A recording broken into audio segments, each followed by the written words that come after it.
Hello दोस्तों, welcome है आपका हमारे यूट्यूब चैनल में। पेंशनर्स, फैमिली पेंशनर्स और कर्मचारियों के लिए मैं 3 बड़े अपडेट लेकर आया हूं मैं। जी हां दोस्तों, जिसका सीधा सीधा असर आपकी फैमिली पेंशन, आपकी पेंशन और आपकी कर्मचारियों और आपकी यानी कि कर्मचारियों की सैलरी पर भी पड़ने वाला है। तो पहली बड़ी अपडेट देता हूं मैं जुलाई 2023 से महंगाई भत्ते और महंगाई राहत में बढ़ोतरी के लेकर के, जिसकी अपडेट अभी अभी आ चुकी है। यहाँ दोस्तों, मिनिस्ट्री ऑफ श्रम मंत्रालय के श्रम ब्यूरो की तरफ से बड़ी अपडेट आ चुकी है। पहली अपडेट, बड़ी अपडेट मैं वो आपको देने वाला हूँ। दूसरी बड़ी अपडेट है आपके पेंशन में बढ़ोतरी को लेकर के। जी हाँ दोस्तों, आपको पता है कि 80 ईयर्स में बढ़ोतरी 20% होती है। इसके अलावा भी बहुत सारी इसमें अलग अलग लेवल में बढ़ोतरी की बात की जा रही है, वो भी मैं डिटेल में इस वीडियो में बात करने वाला हूँ। साथ ही साथ तीसरी बड़ी बढ़ोतरी है आपकी डीए जब या डीआर जो है जब 50% क्रॉस करेगा। जैसे ही अब क्रॉस करने वाला है तो उस पर आपको यानी पेंशनर्स और फैमिली पेंशनर्स को 50% बढ़ोतरी होने के बाद में आपको क्या क्या मिलने वाला है, तो सारी चीज़ें डिटेल में बताएंगे। बहुत ही इंपॉर्टेंट ये वीडियो होने वाला है, इसलिए इस वीडियो को पूरा लास्ट तक देखिएगा। बने रहिए आप हमारे चैनल पर इसी तरीके से। और अगर चैनल पर पहली बार आएँ तो चैनल को ज़रूर सब्सक्राइब करेगा। साथ ही साथ आप हमारी वीडियोज़ की लेटेस्ट जो नोटिफिकेशन होती है वो आप तक पहुँचे, उसके लिए आप घंटे के निशान को भी प्रेस करिएगा। बहुत सारे पेंशनर्स की कंप्लेंट रहती है कि हमारी जो न्यूज़ हैं वो अपडेट नहीं होती हैं। बेसिकली आपको थोड़ा सा टेक्निकल चीज़ में बता दूं कि आपने चैनल को सब्सक्राइब तो कर रखा होता है लेकिन बेल आइकन को प्रेस नहीं कर रखा होता है।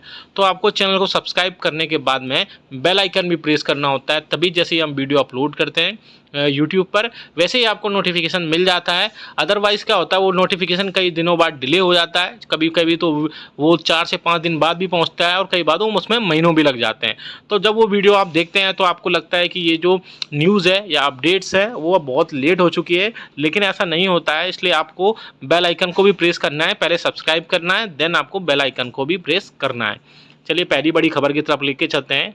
आप सभी को पता है कि all India consumer price index का जो डेटा है वो हर मंथ में आ जाता है, लास्ट वर्किंग डे में।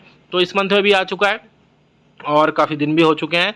तो उसका जो डेटा निकल कर आया है वो काफ़ी पॉजिटिव जो है इंडिकेशन मिल रहा है कि आपका महंगाई भत्ते और महंगाई राहत में सीधे सीधे अब जुलाई 2023 से 4 से 5% की बढ़ोतरी देखने को मिल सकती है। जी हाँ दोस्तों, अगर 4% की इसमें बढ़ोतरी हो जाती है तो कम से कम 4% बढ़ोतरी होना तो तय माना जा रहा है।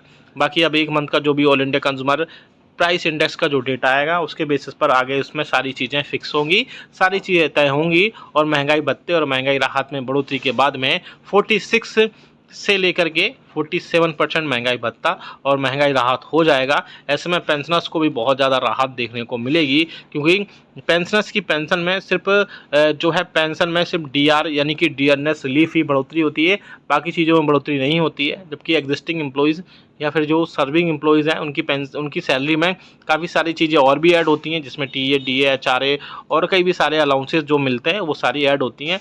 लेकिन पेंशनर्स को सिर्फ और सिर्फ जो है डीआर ही भरोसा होता है। डीआर अगर बढ़ोतरी अच्छी खासी होती है 5% तक की, तो उसमें जो है काफ़ी चीज़ें उनको बहुत ज़्यादा राहत देखने को मिल सकती हैं। दूसरी बड़ी अपडेट आ रही है आपकी फिक्स्ड मेडिकल अलाउंसेस को लेकर के।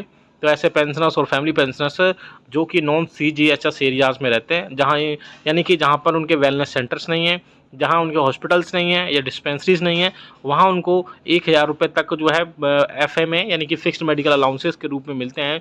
लेकिन अब पिछले दिनों एक बड़ी मीटिंग हुई थी जिसमें पेंशनर्स के और फैमिली पेंशनर्स के यूनियंस और फेडरेशंस ने सरकार से रिक्वेस्ट की थी कि 1000 रुपये ओपीडी मेडिसिन के लिए बहुत कम होते हैं, उससे बढ़ा करके 3000 रुपये तक किए जाएँ। इस मैटर में आपको बड़ी अपडेट देना चाहता हूं मैं। बड़ी अपडेट ये निकल कर आ रही है कि उसमें जो है गवर्नमेंट की तरफ से यानी ministry of health and family welfare की तरफ से एक बड़ा अपडेट भी आया था कि मैटर जो है अंडर कंसिडरेशन है। जल्द ही कुछ ना कुछ इस पर बहुत अच्छा आउटपुट देखने को मिल सकता है, यानी कि इसमें कोई ना कोई बढ़ोतरी जरूर देखने को मिलेगी।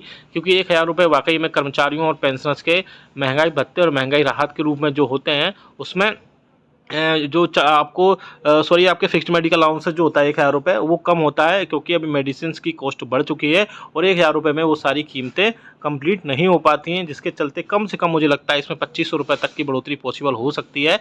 लेकिन अभी कोई भी ऑफिशियल स्टेटमेंट ऐसा नहीं जारी किया गया है, लेकिन ministry of health and family welfare की तरफ से मैटर को अंडर कंसिडरेशन दिया गया है। इसमें कोई ना कोई पॉजिटिव जो है निकल कर जरूर आएगा। तीसरी बड़ी जो खबर है वो पेंशनर्स की फैमिली पेंशन को लेकर के है। जैसा कि आप सभी को पता है कि पेंशनर्स की फैमिली पेंशन में 60 से लेकर 79 ईयर्स के बीच में कोई भी बढ़ोतरी नहीं की जाती है। तो ऐसे में उनको फिर 80 ईयर्स के बाद में उनकी बेसिक फैमिली पेंशन में सीधे सीधे 20% की और 100 ईयर होने पर सीधे सीधे उसमें 50% की बढ़ोतरी कर दी जाती है। लेकिन ऐसे पेंशनर्स इस बीच सबसे ज़्यादा होते हैं जो 60 ईयर से लेके 79 ईयर्स के बीच में होते हैं, और उनके सिर्फ डीए में बढ़ोतरी होती है और बाकी चीज़ों में बढ़ोतरी नहीं है, डीआर में बढ़ोतरी होती है और बाकी चीज़ों में बढ़ोतरी नहीं की जाती है। तो ऐसे में पेंशनर्स की पेंशन में बढ़ोतरी से रिलेटेड बहुत सारी चीज़ें अपडेट होती रहती हैं। जैसे कि उनको कई बार स्पर्श पोर्टल में उनको माइग्रेट कर दिया गया है, या भी बहुत सारे पेंशनर्स हैं उनको माइग्रेट होना है, कई सारे को यूज़र आईडी और पासवर्ड मिल गया है। धीरे धीरे करके सभी पेंशनर्स को स्पर्श पोर्टल पर माइग्रेट कर दिया जाएगा, जिसके चलते अपना लाइफ सर्टिफिकेट है या फैमिली पेंशन है या पेंशन है या फॉर्म 16 वगैरह जो भी, या इनकम टैक्स की सारी इन्फॉर्मेशन उसी पोर्टल में उनको बहुत ईजीली अवेलेबल हो जाएगी। हालांकि पेंशन में बढ़ोतरी की बात करें तो बीच बीच में ऐसी खबरें आती रहती हैं कि सरकार जो है 60 से 65 साल में 5%, 65 से 70 साल में जो है फिर से 5%, और 70 से 75 साल में फिर से 5% की बढ़ोतरी करे, जिससे 5-5 साल की बढ़ोतरी होने पर 5-5% की इसमें बढ़ोतरी होनी चाहिए, जिससे पेंशनर्स को थोड़ा सा राहत मिल सकती है। लेकिन इसमें भी अभी वही है कि इसमें कोई भी ऑफिशियल स्टेटमेंट नहीं जारी किया गया है। इसमें सिर्फ मीडिया में अभी ऐसी खबरें आती रही हैं, जो मीडिया में जो खबरें आ रही हैं उनकी माने तो पेंशनर्स की पेंशन में बढ़ोतरी पॉसिबल है, लेकिन अभी इस तरफ से कोई भी ऑफिशियल स्टेटमेंट जारी नहीं किया गया है। और तीसरी बड़ी जो अपडेट आ रही है वो आ रही है, जब डीआई और डीआर जो है जैसे ही नेक्स्ट इंस्टॉलमेंट में यानी कि जनवरी 2024 में 50% तक क्रॉस करेगा, तो उसमें पेंशनर्स को या बोल सकते हैं कर्मचारियों को, सर्विंग एम्प्लॉयज़ को क्या क्या बढ़ोतरी के रूप में देखने को मिल सकता है। तो मैं आपको बता दूं कि इसमें पेंशनर्स को कुछ नहीं मिलने वाला है, सिर्फ जो सर्विंग एम्प्लॉयज़ या कर्मचारी हैं उनको एचआरए के रूप में फिर से 1%, 2% और 3% की बढ़ोतरी एक्स, वाई और जेड सिटीज़ के रूप में होने वाली है।